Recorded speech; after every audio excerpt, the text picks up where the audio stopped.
Okay guys, question number first देखते हैं। You have been provided with 3 test tubes. तो 3 test tube हमें दे रखी है, ऐसे मान लो। ठीक है, फर्स्ट, सेकंड और थर्ड।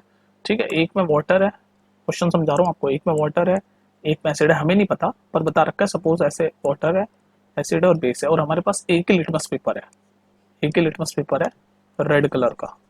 ठीक है, तो हम कैसे पता चलाएंगे कि तीनों में क्या क्या है? तो बस कुछ नहीं, हम क्या करेंगे, तीनों में टेस्ट कर करके देखेंगे लिटमस टेस्ट को। तो इसमें जब हम डालेंगे वाटर में तो कुछ चेंज नहीं आएगा, ठीक है, हमें पता चल जाएगा। और अगर हम इस लिटमस टेस्ट को इसमें डालेंगे तो ये बेस है और ये रेड है, तो लिटमस टेस्ट जब बेस में जाता है तो रेड से ब्लू हो जाता है, तो ये ब्लू कलर का हो जाएगा। और जैसे ही ब्लू कलर का हो जाएगा तो हम इस वाले में डालेंगे, और ये एसिड है तो ये ब्लू से फिर दोबारा रेड हो जाएगा, तो हमें पता चल जाएगा ये वाला एसिड है। तो ऐसे ही हम तीनों चीज़ हम बता पाएंगे। ठीक है, समझ आ गया? सिंपल क्वेश्चन था, लिटमस टेस्ट वाला था। बस आपको याद होना चाहिए कि ब्लू से रेड यानी कि एसिड, रेड से ब्लू यानी है बेस। ओके, क्वेश्चन नंबर 2 देखते हैं। क्वेश्चन नंबर 2 कहता है, why should curd and sour substances not be kept in brass and copper vessel. मतलब खट्टी चीजें जैसे दही या कोई खट्टे जैसे अचार, ये सब हमें कॉपर के वेसल यानी कि तांबे के बर्तन या ब्रास, ब्रास क्या होता है, ब्रास एक अलॉय है कॉपर और जिंक का, तो इनमें क्यों नहीं रखना चाहिए? देखो, मैंने आपको जब चैप्टर पढ़ाया था, प्लेलिस्ट में जाके देख लेना, उसमें मैंने आपको एक बात बताई थी कि जब एसिड मेटल के साथ रिएक्ट करता है तो सॉल्ट बन जाता है और हाइड्रोजन गैस लिबरेट हो जाती है। तो यहाँ पर ये इनमें एसिड होता है, खट्टी चीजों में, चाहे दही हो या कोई खट्टी चीज हो, उसमें एसिड होता है। तो वो एसिड जब इन मेटल के साथ, कॉपर या ब्रास जो अलॉय है कॉपर और जिंक का, इनके साथ जब रिएक्ट करेगा तो ये सॉल्ट बन जाए, सॉल्ट रिएक्ट हो जाएगा, और ये जो सॉल्ट है ये पॉइजनस हो सकता है और आपको फूड पॉइजनिंग कर सकता है। इसीलिए हम दही या खट्टी चीजों को ब्रास या कॉपर वेसल में नहीं स्टोर करते। क्वेश्चन नंबर 3 देखते हैं। Which gas is usually liberated when an acid react with metal? Illustrate with an example, how will you test for the presence of this gas? तो मैंने अभी previous question में क्या बताया मैंने, कि जब एसिड, कोई भी एसिड मेटल के साथ, शॉर्ट में लिख रहा हूँ, रिएक्ट करता है तो एक तो सॉल्ट बनता है और हाइड्रोजन गैस लिबरेट होती है। तो ये तो पूछा क्वेश्चन, तो इसका एग्जांपल मैं देता हूँ। एसिड हो गया आपका H2SO4, metal for example zinc ले लिया। ठीक है, तो क्या बनेगा, सॉल्ट, सॉल्ट आपका बन जाएगा ZnSO4 plus H2 gas liberate हो जाएगी। तो ये आपका एग्जाम्पल भी हो गया। ये एसिड है ना, ये एसिड है, तो एसिड प्लस मेटल जब रिएक्ट करे तो ये सॉल्ट बना और हाइड्रोजन गैस ये देखो यहाँ लिबरेट हो गई।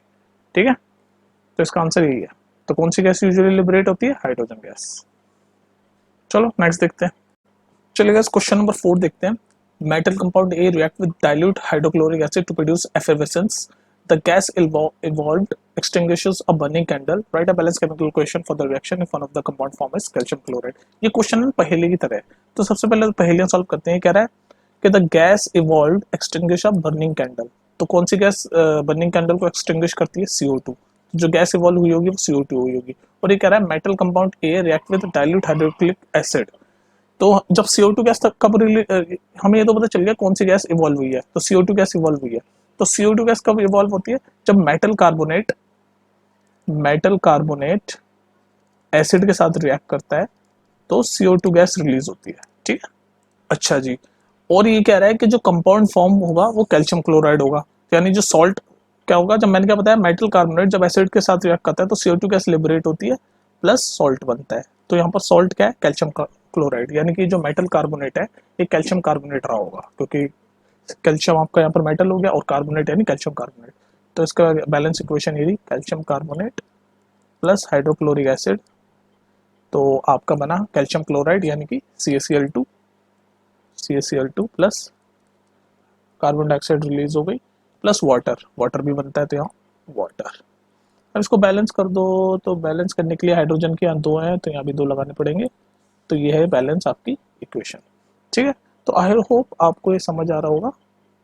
इसमें 3-4 चीज़ें एक साथ, इसमें बेसिकली जो मेटल कार्बोनेट है जब एसिड के साथ रिएक्ट करते हैं तो सॉल्ट प्लस CO2 रिलीज होता है प्लस वाटर बनता है, तो वही वाला कॉन्सेप्ट लग रहा है आपको। तो हमें बस ऐसे घुमा फिरा के पहले के टाइप में क्वेश्चन पूछा है।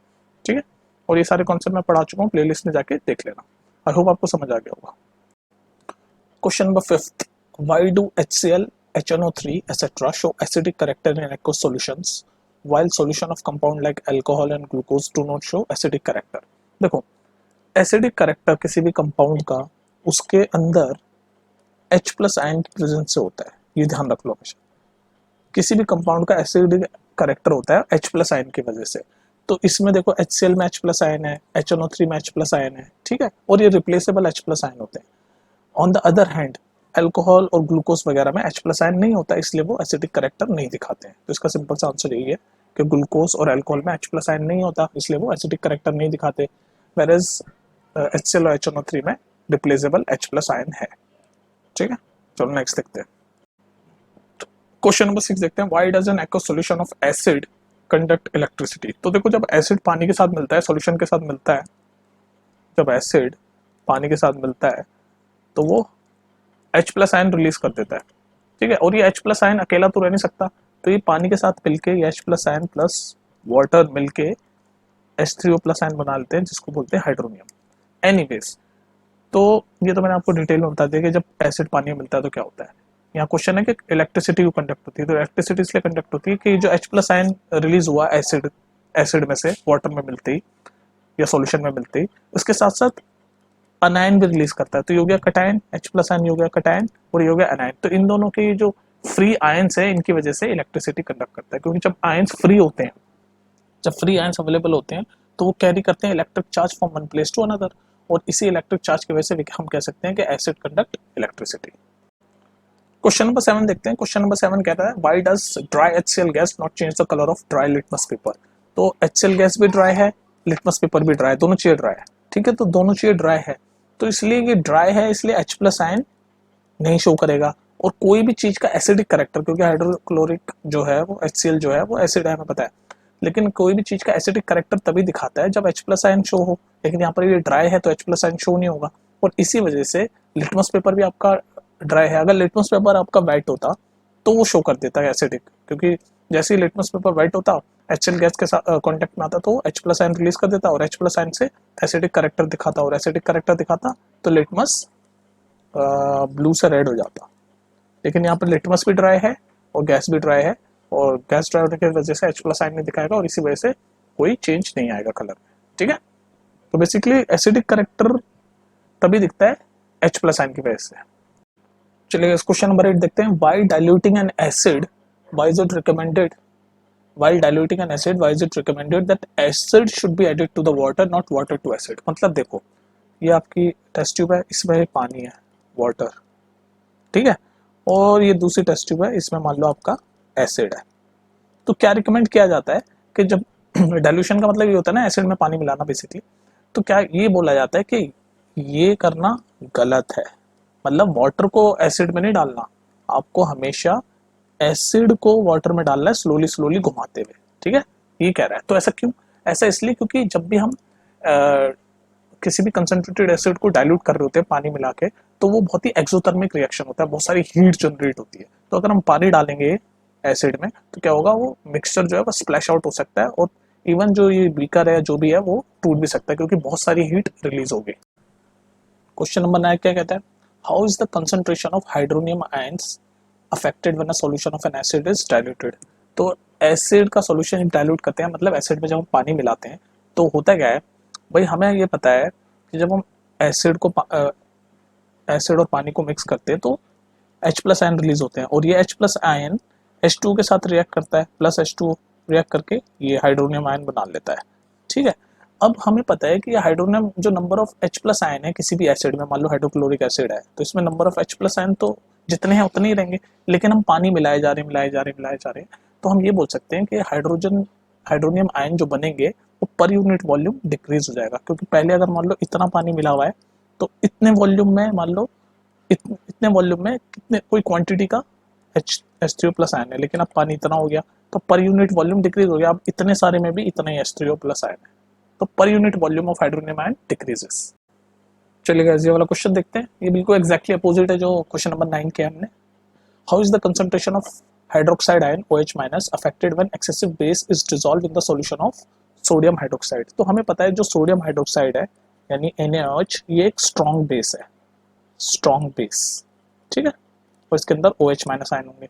तो ये कह रहा है हमने एक्सेसिव बेस और डिसॉल्व किया, मतलब इसके NaOH के अंदर हम और बेस डाल रहे हैं। Are you getting my point?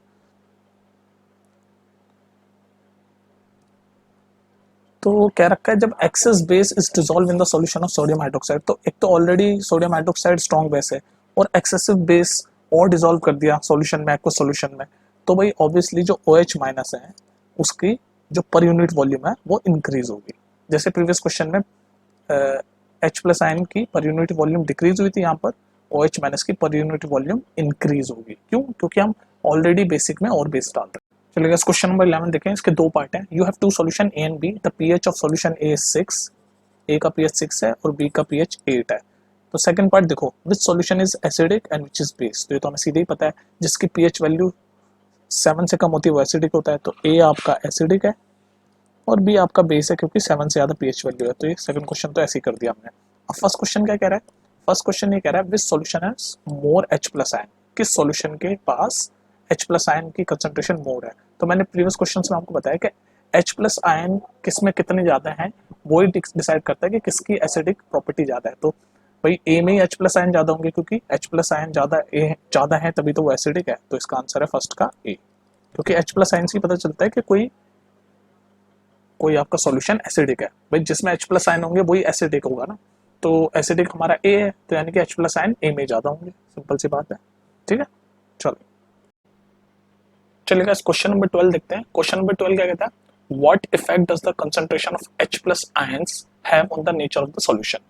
तो देखो ये तो प्रीवियस क्वेश्चंस में बता चुका हूँ कि किसी भी सॉल्यूशन का या किसी भी सब्सटेंस का जो एसिडिक करेक्टर है वो इसलिए होता है या वो acidic character H plus ion के प्रेजेंस में होता है।